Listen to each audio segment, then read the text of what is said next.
versus anybody in conditioning, we would go. I mean, that's why I think everybody, you know, realistically that knows the sport of boxing knows that Manny would beat Mayweather.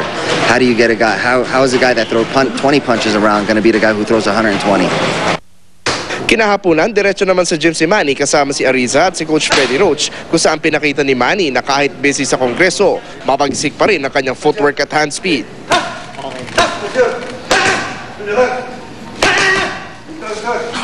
Ngayon linggo na rin nakatakda magsimula sparring session si Manny kontra kay Glenn Tapia ng New Jersey, USA at Michael Medina na tubong Mexico.